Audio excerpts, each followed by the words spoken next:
딸의 신혼집 천장에서 엄마가 몰래 숨겨둔 카메라가 모든 것을 보고 있었습니다. 딸은 남편이 아닌 남자의 품에 매달려 울고 있었고 피를 토하듯 내뱉었습니다. 엄마가 날 팔아넘겼잖아. 엄마가 돈 때문에 나를 결혼시킨 거잖아. 그 순간 예순을 넘긴 엄마의 심장은 멈췄습니다. 딸이 남편에게 맞는 것도 아니었고 남편이 바람난 것도 아니었습니다. 문제의 시작도 상처의 근원도 모든 파국의 첫 단추도 바로 엄마 자신이었습니다. 자식에게 세상 누구보다 의지였다고 믿었는데 딸의 입에서는 엄마가 가장 큰 배신자였습니다. 이 이야기는 가난이 부모를 죄인으로 만들고 사랑이 칼이 되어 딸을 찌른 한 집안의 파국 기록입니다. 그리고 지금 이 영상은 그 칼날이 어디로 향하는지 마지막 순간까지 당신으로 하여금 눈을 뗄 수 없게 만들 것입니다. 신혼집 거실을 비추는 모니터 화면, 윤정이는 숨을 죽인 채 그 앞에 앉아 있었습니다. 손은 마우스 위에서 떨리고 있었고 심장은 가슴을 두드리듯 뛰고 있었습니다. 사위 현수의 외도를 확인하려 설치한 CCTV였습니다. 그런데 지금 화면 속에 나타난 사람은 현수가 아니었습니다. 정희의 딸 소연이었습니다. 화면 속 소연은 낯선 남자의 어깨에 얼굴을 묻고 흐느끼고 있었습니다. 정희는 손으로 입을 막았습니다. 믿을 수 없었습니다. 그때 딸의 목소리가 스피커를 통해 흘러나왔습니다. 엄마한테는 절대 말하지 말아요. 엄마는 결국 날 이렇게 만든 사람이에요. 그 한마디는 정희의 가슴을 칼로 도려내는 것 같았습니다. 손이 떨려 마우스가 바닥에 떨어졌지만 정희는 화면에서 눈을 뗄 수가 없었습니다. 정희의 머릿속에 딸의 결혼식이 떠올랐습니다. 새하얀 웨딩드레스를 입은 소연, 밝게 웃으며 손을 흔들던 그날이 아직도 생생했습니다. 언니 사위 정말 멋있다. 딸 복 터졌어. 딸 진짜 잘 키웠네. 부러워 죽겠어. 주변 사람들의 축하가 귓가에 맴돌았습니다. 정희는 그날 세상에서 가장 뿌듯한 엄마였습니다. 이 결혼은 내가 지켜낸 거야. 우리 딸 인생 내가 책임지는 거야. 마음속으로 그렇게 다짐했었습니다. 하지만 지금 그 자부심은 산산이 부서지고 있었습니다. 마치 유리잔이 바닥에 떨어져 깨지는 것처럼 소리 없이 그러나 돌이킬 수 없이 무너지고 있었습니다. 결혼 후 소연은 가끔 전화를 걸어왔었습니다. 엄마 조금 힘들어. 결혼이 생각보다 쉽지 않네. 정희는 그때 무심코 대답했었습니다. 처음엔 다 그래. 적응하면 괜찮아질 거야. 너무 예민하게 굴지 마. 정희에게 그 말들은 그저 신혼의 사소한 투정처럼 들렸습니다. 하지만 지금 생각해보니 딸의 목소리는 떨리고 있었습니다. 숨은 가빠졌고 말끝은 흐려졌습니다. 그것은 투정이 아니었습니다. 구조 신호였습니다. 정희는 듣지 못했습니다. 아니, 듣지 않았는지도 모릅니다. 행복한 결혼이라는 자신의 꿈이 너무 컸기 때문입니다. 딸이 행복해야 한다는 집착이 너무 강했기 때문입니다. 그래서 딸의 진짜 목소리는 들리지 않았습니다. 보고 싶은 것만 보고 듣고 싶은 것만 들었습니다. 화면 속 소연은 계속 울고 있었습니다. 난 엄마가 원하는 결혼을 했어요. 엄마가 기뻐할 사위를 골랐어요. 하지만 내 행복은 없었어요. 그 말은 낮은 속삭임이었지만 정희의 귓가에는 천둥처럼 울렸습니다. 정희는 눈을 감았습니다. 눈물이 흘러내렸지만 소리내어 울 수가 없었습니다. 내가 딸을 이렇게 만든 거구나. 정희의 입술이 떨렸습니다. 내가 딸을 행복하게 하려고 했던 게 아니라 내 욕심을 채우려고 했던 거구나. 그 깨달음은 너무나 잔인했습니다. 손으로 가슴을 움켜쥐었지만 심장은 멈추지 않고 아프게 뛰었습니다. 정희는 천천히 모니터를 껐습니다. 어둠 속에서 자신의 얼굴이 검은 화면에 비쳤습니다. 주름진 얼굴, 붉게 충혈된 눈, 떨리는 입술. 정희는 그 얼굴을 보며 조용히 중얼거렸습니다. 미안해, 소연아, 엄마가 정말 미안해. 하지만 사과만으로는 부족했습니다. 이제 정희는 알아야 했습니다.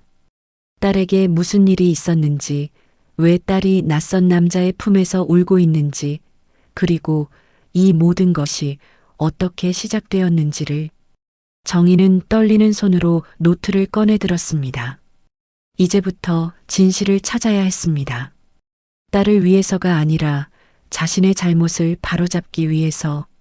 정희가 처음 이상함을 느낀 것은 딸의 결혼 한 달 후였습니다. 그날 정희는 새벽부터 일어나 생선조림을 끓였습니다. 딸이 어릴 때부터 좋아하던 음식이었습니다. 신혼이라 바쁘겠지만 엄마 반찬은 먹어야지. 정희는 따뜻한 반찬통을 챙겨 들고 신혼집 문을 두드렸습니다. 문을 연 소연의 얼굴은 창백했습니다. 엄마, 왜 갑자기? 소연은 당황한 듯 말끝을 흐렸습니다. 정희는 웃으며 안으로 들어섰습니다. 깜짝 선물이지. 어서 먹어봐. 거실은 조용했습니다. 너무 조용했습니다. 신혼집이라면 들려야 할 웃음소리도 대화 소리도 없었습니다. 현수는? 정희가 물었습니다. 소연은 잠시 망설이다가 대답했습니다. 일 때문에 피곤해서 방에서 쉬고 있어요. 그때 안방 문이 열리며 현수가 나왔습니다. 어머니, 안녕하세요. 짧은 인사였습니다. 표정은 굳어 있었고 목소리에는 온기가 없었습니다. 그리고는 바로 죄송한데 좀 쉬어야 할 것 같아요. 라며 다시 방으로 들어가 버렸습니다. 정희는 소연을 바라봤습니다. 소연은 억지로 미소를 지으며 말했습니다. 요즘 프로젝트 때문에 예민해요. 그냥 좀 놔둬요, 엄마. 그 말은 괜찮다는 뜻이었지만 소연의 눈빛은 달랐습니다. 불안과 두려움이 섞여 있었습니다. 정희가 식탁 위를 보았을 때 가슴이 철렁 내려앉았습니다. 빈 소주병 2개가 덩그러니 놓여 있었고 싱크대에는 깨진 유리컵 조각이 보였습니다. 누군가 화를 내고 컵을 내던진 것 같았습니다. 이게 뭐니? 정희가 조심스럽게 물었습니다. 소연은 급하게 손을 저었습니다. 아, 그냥 제가 실수로 떨어뜨렸어요. 괜찮아요. 하지만 괜찮지 않았습니다. 정희는 알 수 있었습니다. 딸의 목소리가 떨리고 있다는 것을, 눈동자가 불안하게 흔들리고 있다는 것을. 이 집에 뭔가 잘못된 일이 일어나고 있었습니다. 그날 밤 정희는 잠을 이룰 수 없었습니다. 혹시 현수가 소연을 힘들게 하는 건 아닐까? 혹시 내가 딸을 잘못된 곳으로 보낸 건 아닐까? 불안은 점점 커져갔습니다. 베개를 뒤척이고 물을 마시고 다시 누웠지만 잠은 오지 않았습니다. 며칠 뒤 정희는 현수의 전화 목소리를 우연히 들었습니다. 신혼집 화장실을 쓰고 나오다가 복도에서 통화하는 현수의 목소리가 들렸던 것입니다. 응, 오늘도 그 집 가요. 곧 끝낼게요. 짧은 통화였습니다. 하지만 그 한마디는 정희의 심장을 얼어붙게 만들었습니다. 그 집? 무슨 집? 무엇을 끝낸다는 거지? 정희의 머릿속은 복잡해졌습니다. 혹시 다른 여자가 있는 건 아닐까? 혹시 소연이 남편의 외도 때문에 무너지고 있는 건 아닐까? 상상은 점점 끔찍해졌습니다. 딸이 혼자 울고 있을 모습, 배신당한 채 무너지는 모습이 눈앞에 그려졌습니다. 그날 밤 정희는 새벽 3시까지 잠을 이루지 못했습니다. 뒤척이고 또 뒤척였습니다. 결국 참지 못하고 스마트폰을 켰습니다. 손가락이 떨렸지만 정희는 검색창에 천천히 글자를 입력했습니다. 신혼집 몰래 카메라 설치 방법. 화면에 여러 글들이 떴습니다. 정희는 그 글들을 하나하나 읽어내려갔습니다. 이건 불법 아닌가? 마음 한구석에서 목소리가 들렸습니다. 하지만 정희는 그 목소리를 묻어버렸습니다. 아니야. 이건 딸을 위한 거야. 엄마가 딸을 지켜야지. 이건 나쁜 짓이 아니야. 스스로에게 되뇌었습니다. 수없이 계속해서 며칠 뒤 택배가 도착했습니다. 작은 상자 안에는 소형 CCTV가 들어 있었습니다. 손바닥만 한 크기였습니다. 정희는 그것을 손에 들고 한참을 바라봤습니다. 가슴이 두근거렸습니다. 떨림과 동시에 묘한 안도감도 느껴졌습니다. 이제 진실을 알 수 있어. 이제 딸을 지킬 수 있어. 정희는 상자를 조심스럽게 서랍 깊숙이 넣었습니다. 그리고 조용히 중얼거렸습니다. 소연아, 엄마가 지켜줄게. 이번엔 절대 놓치지 않을 거야. 그 말은 다짐이었지만 동시에 예감이기도 했습니다. 이 작은 카메라가 상상하지 못한 진실을 보여줄 거라는. 딸 부부가 제주도로 3박 4일 여행을 떠난 날, 정희는 준비한 거짓말을 꺼냈습니다. 소연아, 엄마가 아는 분이 합한 공사 기사인데 신혼집 천장 한번 봐주신다는데 괜찮겠니? 소연은 별 생각 없이 대답했습니다. 네, 엄마. 열쇠 두고 갈게요. 여행 떠나는 딸의 뒷모습을 배웅하며 정희는 가슴이 찢어지는 것 같았습니다. 미안해, 소연아. 하지만 엄마는 진실을 알아야 해. 손안의 열쇠가 차갑게 느껴졌습니다. 다음 날 아침 정희는 신혼집 문을 열었습니다. 문을 여는 순간 새집 냄새가 코끝을 스쳤습니다. 정희는 조용히 거실을 둘러봤습니다. 딸이 자랐던 집이 아니었습니다. 딸이 웃으며 뛰놀던 공간도 아니었습니다. 이곳은 딸의 새 인생이 시작된 곳이었습니다. 그런데 정희는 지금 딸 몰래 이곳에 침입하고 있었습니다. 정희는 가방에서 작은 사다리와 CCTV를 꺼냈습니다. 손이 떨렸습니다. 60이 넘은 나이에 사다리를 타본 것도 오랜만이었습니다. 천천히 사다리를 올라갔습니다. 다리가 후들거렸지만 이를 악물고 천장을 향해 손을 뻗었습니다. 카메라를 조명 틈새에 숨기는 동안 정희는 계속 중얼거렸습니다. 엄마가 널 위해서야, 엄마가 지켜줄게. 그 말은 기도 같기도 했고 변명 같기도 했습니다. 설치를 마치고 집으로 돌아온 정희는 노트북을 켰습니다. 화면에는 신혼집 거실이 그대로 보였습니다. 비어있는 소파, 조용한 공간. 정희는 숨을 깊이 들이마셨습니다. 이제 진실을 알 수 있어. 첫 이틀은 아무 일도 없었습니다. 그저 비어있는 거실만 화면에 비쳤습니다. 정희는 스스로를 비웃었습니다. 내가 괜한 짓을 한 건가? 그냥 내 착각인 건가? 하지만 그 안도감은 오래가지 않았습니다. 사흘째 되는 날 밤 정희는 평소처럼 모니터를 켰습니다. 그런데 이번엔 달랐습니다. 화면 속에 소연이 혼자 소파에 앉아 있었습니다. 어깨가 떨리고 있었습니다. 소연은 두 손으로 얼굴을 가린 채 흐느끼고 있었습니다. 정희의 손이 입을 막았습니다. 소연아. 화면 속 딸의 목소리가 들렸습니다. 난 왜 태어난 걸까? 왜 이렇게 힘들까? 그 목소리는 너무나 작고 떨렸습니다. 마치 세상에서 가장 외로운 사람의 울음 같았습니다. 정희는 화면을 뚫고 들어가 딸을 안아주고 싶었습니다.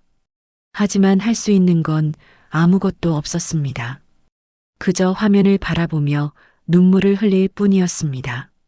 만약 이 영상을 보지 않았다면 난 평생 몰랐겠지. 딸이 이렇게 혼자 울고 있다는 걸, 딸이 이렇게 무너지고 있다는 걸. 정희의 가슴은 무너져 내렸습니다. 그리고 오늘 정희는 다시 모니터 앞에 앉았습니다. 화면 속에는 소연이 있었습니다. 그런데 이번엔 혼자가 아니었습니다. 한 남자가 소연 옆에 앉아 있었습니다. 정희는 숨을 멈췄습니다. 누구지? 저 사람은 누구? 낯선 얼굴이었습니다. 정희가 살아오며 단 한 번도 본 적 없는 사람이었습니다. 소연은 그 남자의 어깨에 기대어 울고 있었습니다. 그리고 떨리는 목소리로 말했습니다. 오빠, 난 엄마 때문에 이 결혼했어요. 엄마 빚 갚으려면 현수 씨 집안이랑 결혼해야 한다고 했어요. 난 내 인생을 선택하지 못했어요. 한 번도. 그 순간 정희의 세상이 멈췄습니다. 엄마 빚? 빚 때문에 결혼? 정희는 입술을 깨물었습니다. 피가 날 정도로 세게. 내가 딸을 그렇게 만든 거구나. 내 빚 때문에 딸이 자기 인생을 포기한 거구나. 정희가 쌓아 올렸다고 믿었던 행복한 결혼이라는 성이 무너져 내렸습니다. 한순간에 소리 없이 완전히. 정희는 모니터를 바라보며 조용히 울었습니다. 소리내어 울 수도 없었습니다. 그저 눈물만 흘러내렸습니다. 미안해, 소연아, 엄마가 정말 미안해하지만 그 사과는 화면 너머 딸에게 닿지 않았습니다. 정희는 고개를 떨구고 떨리는 손으로 노트북을 덮었습니다. 이제 정희는 알아야 했습니다. 이 모든 진실을, 그리고 어떻게 딸을 구해낼 수 있을지를. 정희는 울지 않았습니다. 더 이상 눈물이 나오지 않았습니다. 대신 가슴 깊은 곳에서 차갑고 날카로운 무언가가 올라왔습니다. 그것은 분노였고 동시에 결이었습니다. 그래. 내가 무너뜨렸다면 내가 다시 세워야지. 이번엔 제대로. 정희는 노트북을 다시 켰습니다. 하지만 이번엔 CCTV를 보기 위해서가 아니었습니다. 검색창에 김현수라는 이름을 입력했습니다. 회사 이름, 주소, 가족관계, 과거 기사 하나하나 꼼꼼히 찾아보기 시작했습니다. 그리고 정희는 발견했습니다. 현수의 과거에 숨겨진 진실을. 한 작은 기사가 눈에 들어왔습니다. 결혼 1년 만에 이혼. 전 아내, 위자료 거의 받지 못해. 집도 빼앗겨. 정희의 손이 멈췄습니다. 전 아내도 우리 딸처럼 당한 거구나. 이 사람은 처음부터 계획한 거였어. 정희의 온몸이 차갑게 식었습니다. 하지만 동시에 머릿속은 빠르게 돌아가기 시작했습니다. 증거가 필요해. 확실한 증거. 정희는 메모장을 꺼내 하나하나 적어 내려갔습니다. 신혼집 CCTV 영상, 건물, 복도 CCTV, 현수의 자동차 블랙박스, 소연 명의로 신청된 대출 내역서. 정희는 더 이상 딸을 울게 만든 무력한 엄마가 아니었습니다. 지금 정희는 사냥꾼이었습니다. 딸을 지키기 위해, 진실을 밝히기 위해 온 힘을 다해 싸울 준비가 된 사람이었습니다. 며칠 동안 정희는 잠도 제대로 자지 않았습니다. 하루 종일 컴퓨터 앞에 앉아 자료를 모았습니다. 건물 관리사무소에 전화해 복도 CCTV를 요청했고 은행에 찾아가 대출 내역을 확인했습니다. 그리고 마침내 결정적인 증거를 손에 넣었습니다. 현수의 통화 녹취였습니다. 우연히 소연의 휴대폰에 남아있던 녹음 파일이었습니다. 정희는 떨리는 손으로 재생 버튼을 눌렀습니다. 스피커에서 현수의 목소리가 흘러나왔습니다. 소연? 금방 끝날 여자야. 장모비 때문에 묶여있잖아. 대출만 정리하면 난 내 곁으로 갈게.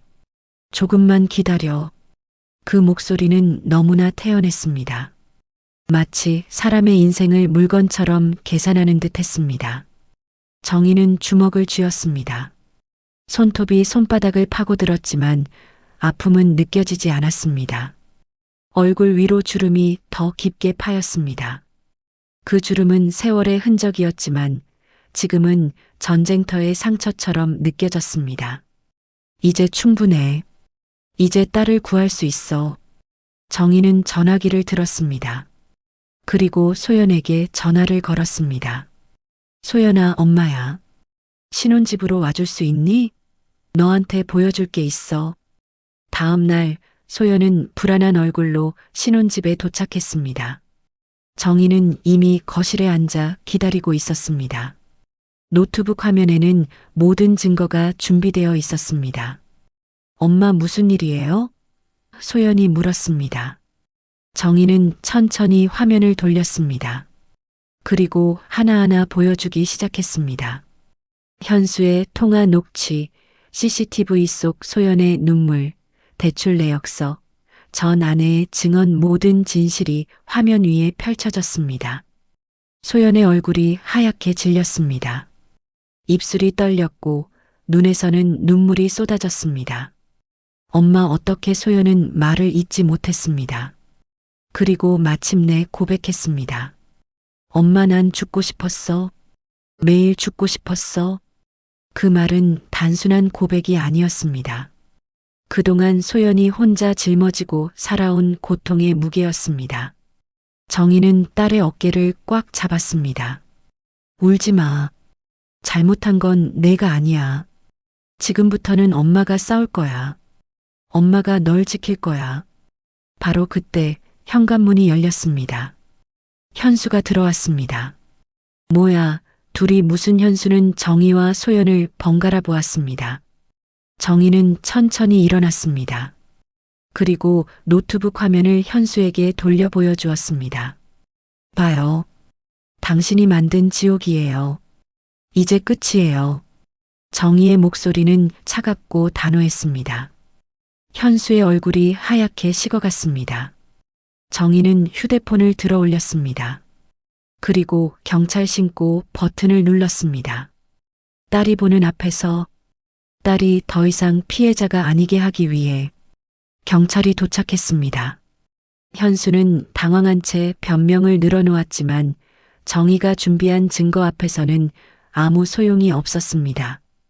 통화 녹취, CCTV 영상, 대출 서류, 그리고 전 아내의 진술서까지 모든 것이 명확했습니다.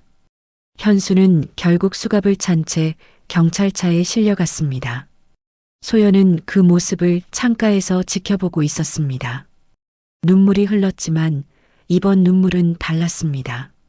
슬픔보다는 해방에 가까운 눈물이었습니다. 정희는 딸의 어깨를 감싸 안았습니다. 이제 끝났어. 정말 끝났어. 며칠 뒤 검찰 조사가 시작되었습니다. 정희는 준비한 모든 증거를 차분히 제출했습니다. 그리고 놀라운 일이 일어났습니다.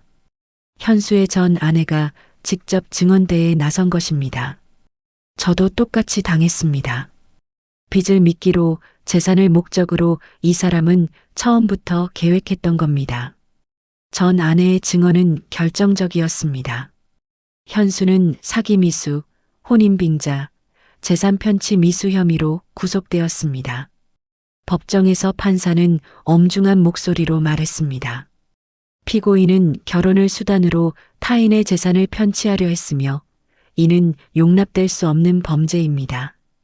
그날 밤 정희와 소연은 오랜만에 함께 식사를 했습니다. 정희가 끓인 된장찌개, 소연이 좋아하던 나물 반찬. 소연은 한 숟가락 떠서 입에 넣더니 눈물을 흘렸습니다. 엄마, 고마워요. 정말 고마워요. 정희는 딸의 손을 잡았습니다. 미안해. 엄마가 너를 힘들게 했어. 엄마 욕심 때문에 내 인생을 망쳤어. 소연은 고개를 저었습니다. 아니에요. 엄마가 날 구해줬어요. 엄마가 아니었으면 난 평생 그 지옥에서 살았을 거예요. 한 달 뒤 소연은 이혼을 선택했습니다. 그러나 이번 선택은 달랐습니다. 누군가 강요한 것도 누군가 정해준 것도 아니었습니다. 엄마도 아니었고 세상도 아니었습니다. 소연이 스스로 내린 첫 번째 진짜 결정이었습니다. 변호사 사무실에서 서류에 서명하는 소연의 손은 떨리지 않았습니다. 오히려 단호했습니다. 시간이 흘렀습니다. 봄이 오고 여름이 지나갔습니다. 소연의 얼굴에 조금씩 밝은 기운이 돌아왔습니다. 웃음소리도 들리기 시작했습니다. 정희는 그 모습을 보며 조용히 눈물을 흘렸습니다. 기쁨의 눈물이었습니다. 어느 가을 아침 정희는 꽃시장에 들렀습니다. 작은 화분 하나를 골랐습니다. 연두색 잎이 싱그러운 작은 화초였습니다. 집으로 돌아와 소연에게 건넸습니다. 이거 너 주려고 샀어. 소연은 화분을 받아들었습니다. 엄마, 이게 뭐예요? 정희는 미소를 지으며 말했습니다. 물을 주는 날도 있고 말라가는 날도 있을 거야. 꽃이 필 때도 있고 지는 날도 있겠지. 그런데 기억해. 그건 모두 내가 선택하는 거야. 엄마 때문도 아니고 세상 때문도 아니야. 내 인생의 주인은 이제 너야. 소연은 화분을 안고 눈물을 흘렸습니다. 하지만 그 눈물은 과거의 눈물이 아니었습니다. 새로운 문을 여는 눈물이었습니다. 엄마 이제 진짜 내 편이구나. 정희는 고개를 천천히 끄덕였습니다. 그래. 이제는 내가 널 앞세우지 않아. 내가 내 인생을 정하지 않아. 대신 내가 걸어갈 길에 내가 옆에서 서 있을게. 언제든 손만 뻗으면 엄마가 잡아줄게. 그 말은 세상 어떤 약속보다 깊고 단단했습니다. 모녀는 한참을 말없이 껴안고 있었습니다. 창밖으로 가을 햇살이 부드럽게 비쳤습니다.